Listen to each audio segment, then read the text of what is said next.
इंदौर में aerodrome police द्वारा लाखों रुपए की चोरी की वारदात को अंजाम देने वाले 3 शातिर चोरों को गिरफ्तार किया गया है। पुलिस ने चोर को उसकी चाल से पहचान कर चोरी किया गया 10 लाख का सामान भी बरामद कर लिया है। फिलहाल पुलिस अन्य चोरी के मामले में भी पूछताछ कर रही है। पूरे मामले में जानकारी देते हुए डीसीपी विनोद मीणा द्वारा बताया गया कि नरीमन सिटी में चोरों द्वारा चोरी की वारदात को अंजाम दिया गया था, जिसके बाद तमाम सीसीटीवी फुटेज और सबूत के आधार पर संदीप उर्फ संजू उम्र 27 वर्षीय नामक युवक को गिरफ्तार किया, जिस पर कुल 26 अपराध दर्ज है। जितनी उम्र उतने अपराध की ख्याति प्राप्त करने वाले इस चोर ने अपने अन्य 2 साथियों के साथ चोरी की वारदात को अंजाम दिया था। इसके 2 अन्य साथी भूपेंद्र उर्फ भूरा और सुनील नामक 2 आरोपियों को भी गिरफ्तार किया है। पूरे मामले में पुलिस ने इसे पूछताछ कर रही है।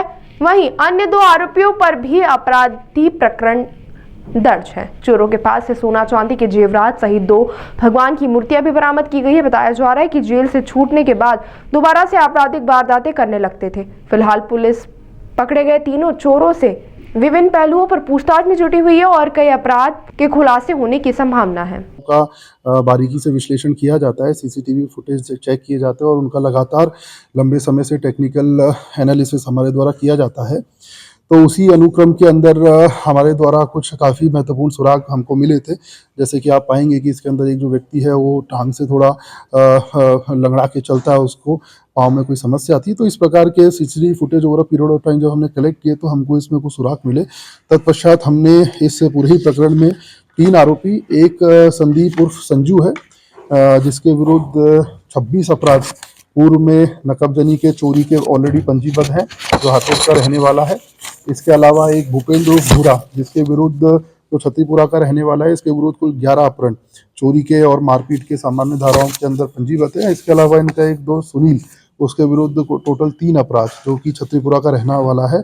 इनको हमने पकड़ा, पूछताछ करी तो पूछताछ के अंदर इन्होंने नरीमन सिटी के अंदर नकबजनी की वारदात को अंजाम देना स्वीकार किया। साथ ही साथ स्क्रीन नंबर 51 के अंदर जो नकबजनी की वारदातें हुई थी उनको वो करना स्वीकार किया। तो इस पूरे ही प्रकरण में हमारे द्वारा इन 4 नकबजनियों का मशरूका बरामद किया गया है, जिनकी कुल जब्ती 10 लाख के आसपास है। और इस प्रकार हमारे द्वारा 4 नकबजनियों का एरोडम में खुलासा किया गया है। चुराया हुआ माल कहाँ पर ठिकाने लगाते थे, उन आरोपियों को भी सबूत किया? देखिए, इसमें डेफिनेटली जैसे कि स्टोलन प्रॉपर्टी का अगर आप इस्तेमाल करते हैं या किसी आरोपी को शह देते हैं तो आप उसमें आरोपी डेफिनेटली बनते हैं। तो इस प्रकरण के अंदर हमारे पास 4-5 लोगों के अन्य नाम भी हैं जिनसे अभी हमारी लगातार पूछताछ की जा रही है और अभी इनका हम पुलिस रिमांड भी ले रखा है और उसके पश्चात जैसे ही और इसमें खुलासे होंगे उनको ऐड किया जाएगा आरोपियों में। तरीका बेसिकली ये जैसे कि मैंने बताया, इसमें हमको सफलता, क्योंकि इसके पाँव के अंदर चोट लगी थी तो ये हमेशा लंगड़ा के चलता था। तो एक जो कॉमन फैक्टर सभी सीसीटीवी फुटेज उसके अंदर आ रहा था वो इसका लंगड़ा के चलना आ रहा था। जब मुख्य आरोपी को हमने पकड़ा तो उसके पाँव में भी उसी प्रकार की चोट दर्शित हुई थी और उसका चेहरा भी, हुलिया भी मैच कर रहा था। तत्पश्चात सख्ती से पूछताछ करने के पश्चात इसने अपने गिरोह के अन्य 3 सदस्यों के विषय में बताया और ये सूने जो मकान रहते हैं उनकी पहले रेकी करते हैं और रेकी करने पश्चात इस प्रकार की जो काफ़ी लंबे समय से घर नहीं आए हैं और किसी घर पे काफ़ी लंबे समय से अगर ताला लगा हुआ है तो ऐसे घरों को ये टारगेट करते हैं। चर्चा करते थे कि ये बाजार में बेच देते थे या किस तरह से नशा करने का? देखिए, इनके विरुद्ध जितने भी जो भी अपराध हैं उसमें कोई भी एनडीपीएस का अपराध पाया नहीं गया है। जो भी जैसे उनके एक के विरुद्ध 26 है, एक पे 11, सभी सामान्य चोरी और मारपीट के अपराध है। तो एनडीपीएस के प्रति कोई अपराध पाया नहीं गया। तो संभवतः पेशेवर चोर और नकबजन होते हैं वो ये उस कैटेगरी के लोग में आते हैं। क्या कुछ महंगे शौक भी पूरा करने के लिए ये नकबजनी की वारदात बन गई? देखिए, नकबजनी की वारदात जब आदमी नकबजनी करता है उसके पश्चात उस जो मशरूके को बेचता है, पैसा लेता है, उसका अपने लिए उपयोग ही करता है, चाहे वो शौक पूरे करने के लिए हो या किसी अन्य गतिविधि के लिए हो। तो इस प्रकार की घटना, जैसे कि मैंने बताया, नशे का इसमें इसीलिए क्योंकि इनके विरुद्ध कोई भी एनडीपीएस का प्रकरण अभी तक पंजीबद्ध नहीं है, तो इसलिए नशे की प्रोबेबिलिटी इसमें अभी है नहीं। इनको नरीमन इसको कहाँ से गिरफ्तार अपने सुपर कॉरिडोर के पास से इनको गिरफ्तार किया गया।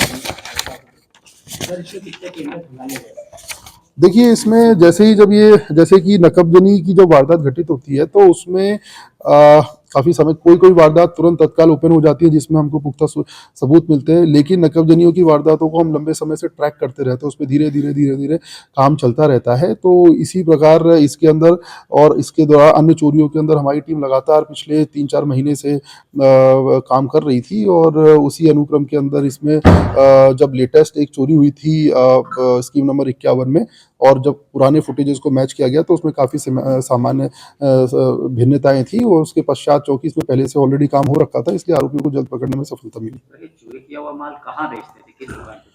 देखिए, इसमें सोने चांदी और जेवरात इन्वॉल्व रहते हैं सोने चोरी के माल के अंदर, तो संभवतः इनके कुछ सुनार वगैरह रहते हैं जिनके संबंध में जाते हैं, उनको माल बेचते हैं और कई लोग लालच के में आके सस्ते दामों में सोना मिलता है, उसके कारण ये लोग इनके माल को खरीदते हैं। तो इस विषय में उन सभी के भी पूछताछ की जा रही है जहाँ इन्होंने सामान बेचा है, जिनसे समाज की बरामदगी हुई है, और एविडेंस के आधार पर उनको भी आरोपी बनाया जाए।